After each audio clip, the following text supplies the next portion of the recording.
ஒரு நிமிடம். ரோரி எப்போதும் வேலைகளை தள்ளி போடுவான். எப்போதும் தாமதமாகத்தான் வருவான். அது அவன் குடும்பத்தினரை வெகுவாக கோபப்படுத்தியது. அவன் பழக்கத்தை மாற்ற என்ன செய்ய வேண்டும்? பார்ப்போம். ஒரு அழகான நாள். அம்மா சமையலறையில் கேக் சுடுவதில் பிஸியாக இருந்தாள். மழை வரப்போகிறது போல் இருக்கிறது என்று அவள் சொன்னாள். ரோரி, தயவுசெய்து துணிகளை உள்ளே கொண்டு வா. ஒரு நிமிடம் அம்மா என்று ரோரி சொன்னான். அவன் ஸ்நாக்ஸ் சாப்பிடுவதில் பிஸியாக இருந்தான். 15 நிமிடங்கள் கழித்து மழை பெய்யத் தொடங்கியது. கயிற்றிலிருந்த துணிகள் எல்லாம் நனைந்துவிட்டன.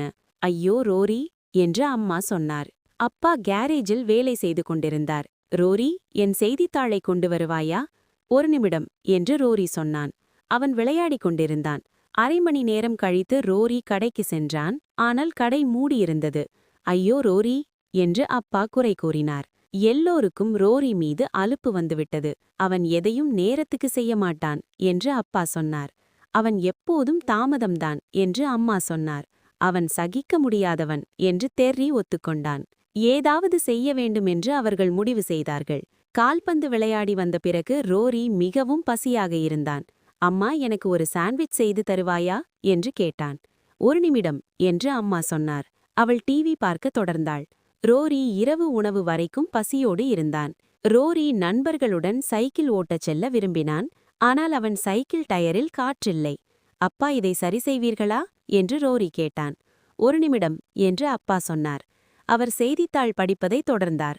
ரோரி முகம் சுளித்து நண்பர்கள் போய்விட்டதை பார்த்தான். ரோரிக்கு கழிவறை தேவைப்பட்டது.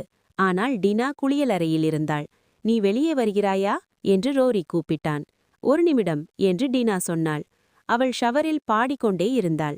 ரோரி நீண்ட நேரம் கால்களை குறுக்கி பிடித்து கொள்ள வேண்டியிருந்தது. எல்லாரும் என்னை காத்திருக்க வைத்துக்கொண்டே இருக்கிறார்கள் என்று ரோரி அழுதான். இப்போ அது எப்படி இருக்கும் என்று தெரிந்திருக்கும் என்று அம்மா சொன்னார். ரோரிக்கு ஒரு கைக்கடிகாரம் வாங்கினால் உதவியாக இருக்கும் என்று அம்மா நினைத்தார். கடிகாரத்தின் வினாடி முள் சுற்றி சுற்றி செல்வதை பார்த்தான். ஒரு நிமிடம் ரொம்ப சின்ன நேரம்தான் என்று ரோரி சொன்னான். நான் இவ்வளவு நேரம் எடுத்துக்கொண்டிருக்கிறேன் என்று எனக்கு தெரியவில்லை. மன்னிச்சுக்கோங்க. உன் புதிய கடிகாரத்தை காட்டுவாயா என்று டினா கேட்டாள். ஒரு நிமிடம் என்று ரோரி தொடங்கினான். பிறகு நின்றான். சரி, இப்போவே என்று அவன் புன்னகையுடன் சொன்னான்.